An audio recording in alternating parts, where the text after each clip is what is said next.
Welcome to Doing Business with a Servant's Heart podcast. I'm so excited for season 2 and the great guests you're going to hear from, their struggles, how they overcame their struggles, their triumphs. Through personal and business life, I think they're tied together, and we're going to share great stories about that.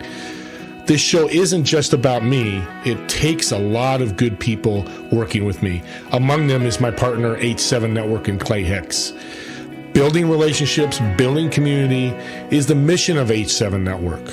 They want to create a network of champions where everybody wins. Find out more at h7network.com.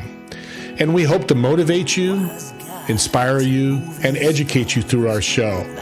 Enjoy the show. We'll talk to you on the other side.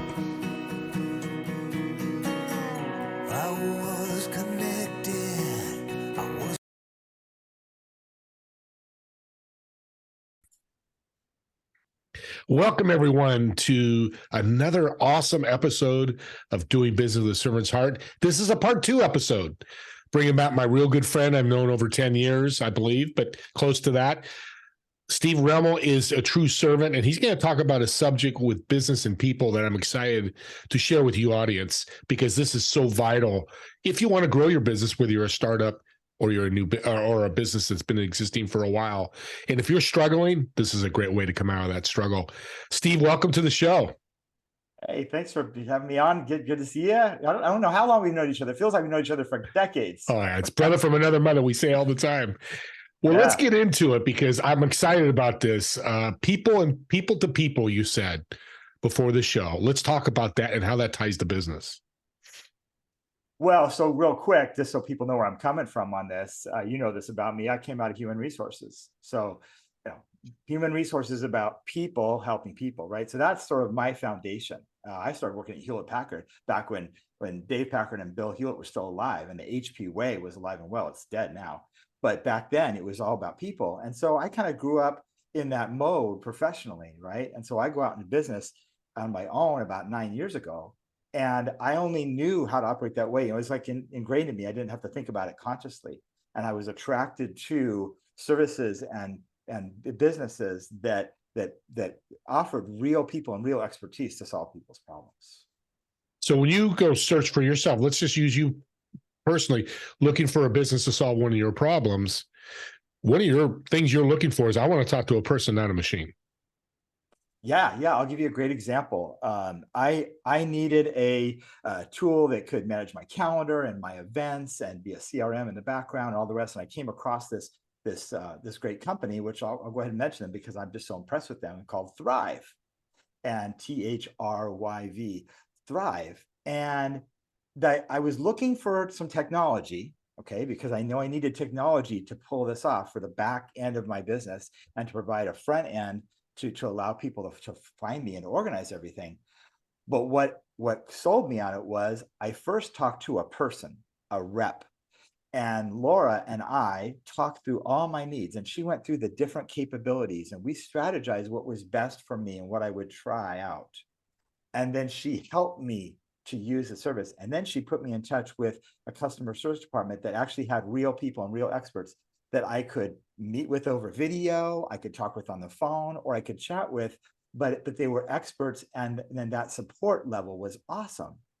And so as I've gone through my journey as a Thrive customer and taken some things off and added some things on and adjusted and run into problems, I've always been able to get a person to help me. And so I pay more money than I probably should pay for what I get because I want that. And it's very important. And I can tell that they care and they know their stuff, which means they solve my problem every time.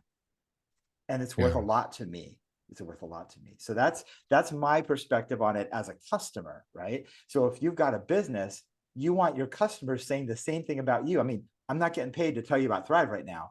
I'm just telling you about it because I'm so impressed. And I'm telling you, I even pay more money to them than I probably should because I'm so happy. Wouldn't every business want your customers doing that? Right? What I'm doing right now. But it only happens because they invest in people. They obviously train them. They hire quality people. They rotate them around. I can tell that they treat their people really well because their people treat me really well. Give the opposite to the audience. What would that look like the other way? Give us an example. I got one for you. This is pretty recent and a little raw, but I've got a property management company here where I live. They used to have an office on site with a couple of people in it, and I knew who the ladies were. And they closed the office, can't find the people anymore. Those people apparently are not with the company, because now when I go on their website, there's no phone number, no address. Guess what there is? A box where I can put in my concern, and it's read by AI. A couple days later, I got an AI written response that had nothing to do with the problem that I put in. And I have no way to escalate it. I have no one to call. So I still have my problem. That is using technology to the extreme to shield you from your customers to such a degree that you can't actually solve their problems. But, oh, I have to keep paying them every month. I'd love to stop paying them, but I don't have that option. So I'm literally now a slave to that vendor that really isn't just a vendor, that it really isn't adding any value in my life. So the business is doing a month-to-month renewal, like Thrive or other companies. That same thing happens, you'd have been out the door. Right. So those are the two extremes. Yeah. So the question becomes, the businesses that we own and operate, and I know a lot of people watching this right now either own a business or starting a business. Where's your business on that spectrum? You can even take it a step further, and you can actually provide someone with a dedicated support person who gets to know the customer and or the client. And so now you take a step further, and there's amazing value being added. I market up a payroll service called MyCore that does that. Every client is assigned a people advisor. And that dedicated people advisor gets to know that business, that business owner, and the people. And so they can be preventive and proactive about issues. They can contact the business owner and say, hey, I noticed this. Watch out for this. Do you need help with that? I mean, that's off the charts, right? So where on that spectrum do you want your business to be? You're going to have to invest in your people, and you're going to have to attract good people, and you're going to have to train them and pay them well. But if you do that in the long run, your business will grow, and you'll attract more customers, and you'll keep more customers, and you'll solve more problems, and you'll get more referrals. Yeah. And you're serving. You can't serve with AI. You just did not get any service with the property manager story you said. You got none. You got even worse than no service. You got nothing. You can't even know where to go. Let's jump in. I'm going to jump around a little bit because H7 Network, my sponsor, reach out to h7network.com. Me and Steve are members. I run a group for H7. I'm excited as they're a sponsor, and I thank them because it's people again. So when you're out networking, let's say at H7, is your focus to see when you meet a new person, in the back of your mind, how do they handle their business? Is it more tech? Is it more people? Does that come part of your decision making? Eventually it does. You know, with H7, I'm glad you mentioned H7. You know, we're learned to connect, serve, and then ask, right? So when I'm connecting, I'm just thinking about that person, right? I want to get to know them and start to build a relationship. And then I do want to see how I can serve them. Yes, I'm listening for what their business does, and I'm trying to figure out how they do their business, but it takes a while to figure that out. You don't want to judge that too quickly, right? And then you kind of find out in the asking process, right? When you ask, now you can tell, is that person now willing to serve me as well? And usually there's a correlation between that and to what degree they're willing to build relationships with their customers. So you kind of along the way, it's a discovery process. At some point you're sort of weeding out, right? You're saying, okay, that's not quite a fit for me. But if I look at the great people I've met in H7, the people that I built relationships with and that I do business with, they are people that truly care. And when you care, then it doesn't even occur to you to put technology in front of what you do. You want to meet with people and have conversations with people. That shows up in H7 in spades, and I love it. Right, and being a people show that we're talking about, because we're both people persons. I know we get people mix us up all the time because we're so similar. But I also run into where I met somebody, built a relationship, and then I get passed off to somebody that doesn't know me. That could run into a problem as well. Like, hey, Joe Smith, Steve, this is Joe Smith. You know, you're going to start talking to Debbie and thank you and move on. I'm like you. If I built a relationship, I want to continue that somehow, some way. Let's talk about that a little bit, how that could be helped. Well, I think you bring up a good point. There's two ways to go about it, right? you can go about it, and then now I'm shoving you off to somebody that really doesn't care very much. They're just in a call center answering a phone. We've all experienced that, right? Regardless of what country the call center is in, right? Regardless of how good their English might be, right? Do they care or not? We can tell pretty quickly, right? Do they even have any expertise? And are they focused on solving my problem? The other way you can do it, though, is like, for instance, I market Legal Shield and ID Shield. So that's a model where people may hear about it from me first, and I tell them, I'm your rep. I want to help you use the service, and I'm here if there's ever a problem, and I will service them and educate them. But when they call the law firm, they talk to an attorney. Now, the attorney may not know them because maybe it's their first time they've ever called, or maybe it's the first time they've ever had that kind of issue. So they have an attorney in that area of law and they remember for it. But the attorney cares, and ideally, right? Nothing's perfect, right? People have bad days, but the attorney cares. The attorney has expertise, and the attorney wants to solve that person's issue. And when you do that over and over, now you're developing a relationship with the law firm. And then eventually you start to talk to those attorneys more than once. And now you build a relationship with the attorneys, and they can see all your call history. Or ID Shield, you call, you talk to a real person, and then they escalate your issue to an expert depending on how bad it is, so that it'll get solved, right? And you stay in relationship with that person, that case, all the way through until it's all resolved. And I don't know how many times I've heard the ID Shield person or the attorney say, call me back, let me know how that went. Is there anything else I can help you with? Okay, when somebody says that, I don't care if it's an attorney, a car mechanic, a podcaster, whoever, is there anything else I can do for you? Is there anything else I can help you with? That is a sign that somebody cares. When someone on the phone that I don't know at a call center says that, it's always at the end of a conversation where they've just given me exceptional service, solved my problem, and they say, is there anything else I could help you with? That means I have the opportunity to bring up another problem. Wow. What? And sometimes I'll think of something. Well, actually, there is something else. I mean, you'll stay with that company as a customer, right? Because that's getting rarer and rarer now. So these are just things to think about. I think when a business owner thinks through these things at the beginning, what kind of business do I want to have? How do I want to be perceived in the marketplace? What's my delivery model going to be? All these things. You were talking about having a business plan. A business plan is great, but you don't have a business without people. You're going to have to have some people, right? Unless you're going to stay a solopreneur your whole life, which it's totally valid. But if you're going to scale, right, you got to have people somehow, either contractors, employees. What kind of people? And what do you want them to be doing with your customers? What is that supposed to look like? You have to sort of lay that out in your mind first, because then you got to hire for that person, teach that person, train that person, and then customers will come. You got to do all of that. But what people think is, oh, I just want to have a big business. I'm going to land this technology, and they're just thinking that way. And there's a temptation to stop right there and just go the technology route right now, because there's so much technology all around us. And I think it's a dangerous road if you're forgetting that people are going to have to be a part of that equation, and picturing what are those people going to be actually doing with your customers. Right. You answered it perfectly. And I knew we were going to go because we're like brothers. But you said one thing I want the audience to pay attention to. The example you gave, you first said, I'm here for you if you need anything. But you sent them on to a people, not a technology, to solve their problem. But if they don't, come back to Steve Remmel, Legal Shield, MyCore. That is what I wanted you to point out, which is, again, the people of people, what you're talking about, right?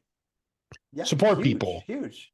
my partner, or whatever those people are. Thank you for saying that, because I think that's missing. People think they're so busy. It's like, okay, you're good. Go to, like I said earlier, go here.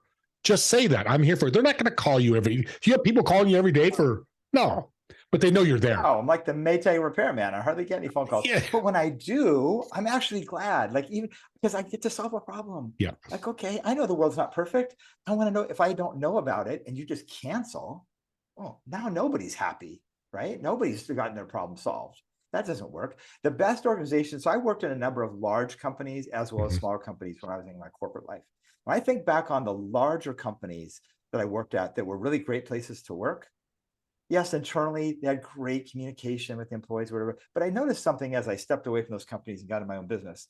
The executives still had contact with customers. The executives went on sales calls. The executives made themselves available. The customers knew who the CEO was. They knew who the CMO was.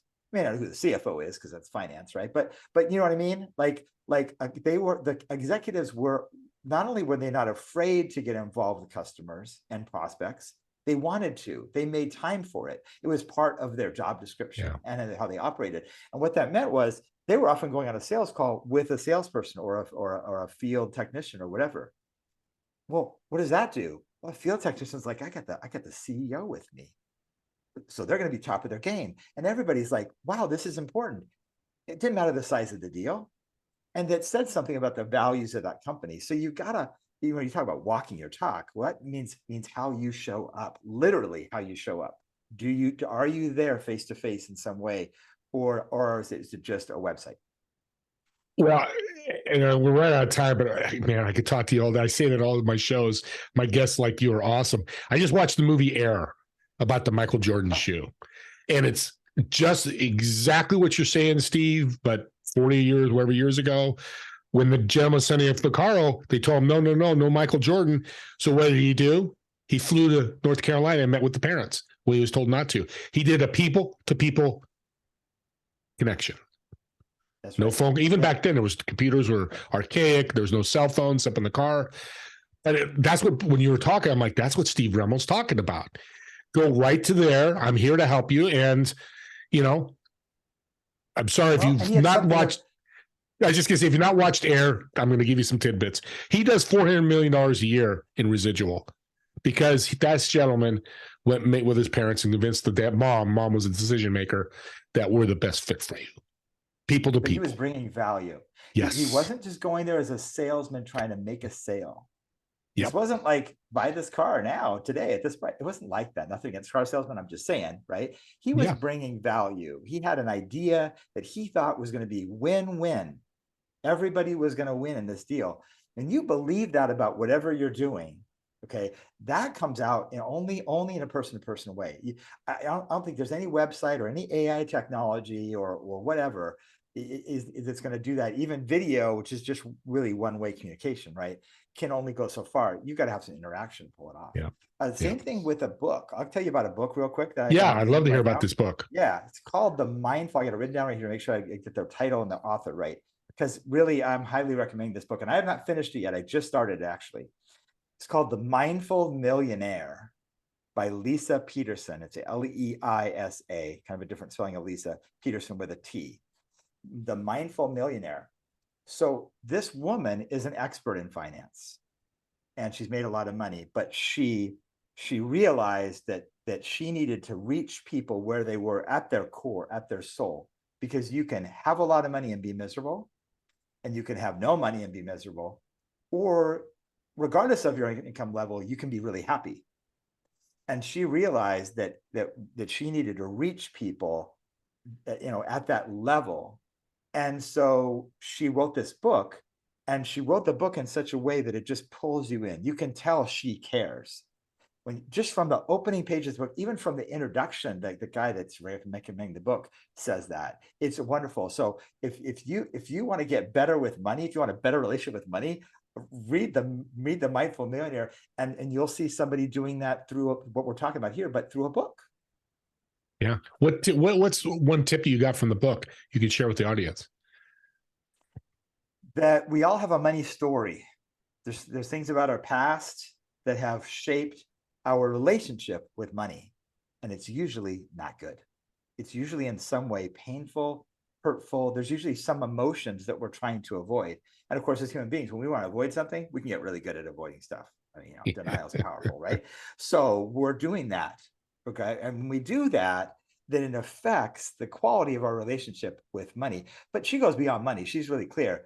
The millionaire mindset is not about being a millionaire in money. It's about being a millionaire in abundance of life, right? You don't have to want to make $1 million to gain from her book. She's not saying you have to make $1 million, but she's saying you want to have that harmonious relationship with everything that brings you money, and that everything your money is doing out in the world, because it should flow in a positive way back and forth, regardless of amount, right? You can't do that if you're blocking your emotions. If you're blocking, any relationship that way, right? Any relationship will fail if we're not opening ourselves up, being honest about who we are, because we're all imperfect, right? We all got to grow. That's fine. But when we're honest about that, all relationships are better. So that's what she's basically saying about money. I haven't finished it yet, so I hope I'm doing it justice. But Again, I don't make any money for anybody in the book, but it's a great example of somebody putting themselves out there. She didn't have to write the book. She's already successful, right? She could just be hanging out in the Bahamas, but she wrote the book because she really cares. Wants to help. Yep. Wants to And help. this is what it's all about, the world of sharing. We're getting to the end here, but as you're talking about people, I've always was concerns not the right word, always looked at people's attitude. So the people, your attitude is so important in the people-to-people relationship. What do you think about that? Attitude's everything. I just go to jimrohn.com and the guy's alive and well online. And every other quote's got the word attitude in it. Attitude drives how we view everything. Great example. It's a guy I'm working with right now. Great guy. He's just getting started with me. I want to help him be successful. He was going to put me on in a Zoom with his former manager on Monday, and we were going to have a great meeting. And he just texted me and he's like, forget about that guy. We're not having a Zoom with him. So I texted him back. I just said, people are funny, aren't they? Next, smiley face with sunglasses. So I sent my attitude through the text, which sent him a message, which is, I don't need to hear the story. That's okay. Things are still good. They're as good as they were before this happened, right? It's all in the attitude. And hopefully that attitude, he picks up that attitude, and I think he will. He's a quality guy. Yeah. And I'll be like, we're on the same page. Keep that same attitude. And if something good happens, same attitude. Something bad. Don't get too low. Don't get too high. If there's one lesson I've learned being an entrepreneur that's most valuable, it's that. Yeah. Being aware of people's attitude too. Not only yours, but you could qualify people quickly with an attitude, right?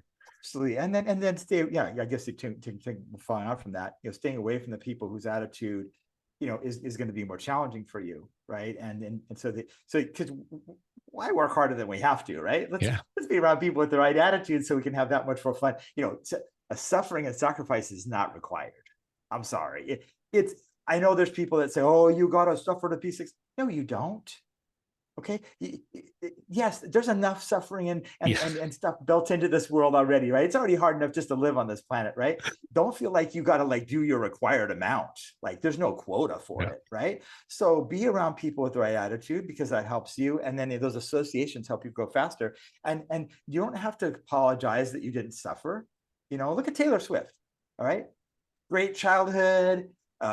She's successful at 15 years old, incredible artist. She really hasn't suffered in her life very much, right? She's not apologizing for it. And people want to put her down for it. It's like, no, she was given a gift. She was in an environment where she could grow that gift. She's an incredible singer-songwriter, probably one of the greatest of our generation. More power to her, right? But she watches her associations. She doesn't hang out with people that are going to put her down. And we all know she doesn't tolerate them either. Right. Yeah. So that there's a great example of a successful person. But if that wasn't your path, we all have our path, but our attitude will dictate our future. The other word I'll leave you before we close is, I love when you talk about mindset, because that's about people to people too. Talk about a little bit about that. Well, mindset is something that you are conscious of. You have to be conscious of our mindset. If we're not, then it can slip into places we don't want it to go. And it's tied to attitude, certainly, but it's something a little deeper, right? It's that driving core. And so what I find is I've got to read good books every day. I've got to watch good video every day. I've got to be around successful and positive people every day. As to the extent I can control all that I do. And if I do, then that helps my mindset be where it needs to be at all times. So you can actually get to a point where you don't have bad days or bad weeks, regardless of income level, regardless of all the other things in life, right? It's a mindset. It's a mindset. And I know some people poo-poo that. Oh no, you're just being. No, it's not being Pollyanna at all. I can acknowledge that something's rough. I mean, my dad was in a rehab facility for 3 months. It wasn't easy. My brother and sister and I made sacrifices. We worried. Yes, of course. But every time we saw him, we were positive, telling a joke, Dad, encouraging, sometimes giving him tough love. Dad, you need to do this. You need to do this, because we care about him. we had a mindset that he wasn't going to be there for a long time. He was going to get back to independence and get back to health. And what do you know? My sister called me yesterday. You wouldn't believe what Dad's doing. He's moving great. He's doing great, because our mindset about him lifted him up and carried him when his mindset wasn't strong. And so there were no bad days. There were no bad weeks. Dad's going to get better. Well, Steve, I love that story because personal and professional crossover. Yes. Your mindset professionally will affect your mindset personally and vice versa. So I like that you said that a personal story. I'm glad your dad's doing well. I know you love your dad very much. I want to thank you for being on the show. I'm rarely speechless, but this is truly the core of a business. Where people say customers are, what's the phrase? Customers are number one. That's all you're saying, but they're really people. Customer kind of doesn't do the right? Let's deal people like people. You always treat people like you'd like to be treated, right? Right. Yes. Yeah. Yes. And have people in your business that understand and do that. Yeah. And it's hard to do, right? As you scale a business, as you hire more people and you have layers of management, this is not easy stuff. But if you put the energy there, and it starts from leadership, it starts from the top. And if that's the culture, that's the expectation, then your business will be successful. It just will. I mean, it's guaranteed practically. Yeah. Regardless of what industry you're in, right? Now you got to make good business decisions. There's a lot of other things you got to do, right? You got to follow the other fundamentals, yes, and have a product that actually, or service that actually solves problems. And yes, you have to evolve it and all those things. But the people in your business can help you do all that. As a leader, you rely on your people. Hey, what's the feedback? What's happening out in the marketplace? Yeah. What do we need to do differently? Your people will tell you, and that business will thrive. And that's really thrive. We'll thrive. Thrive is thriving. There you go. So. Yep.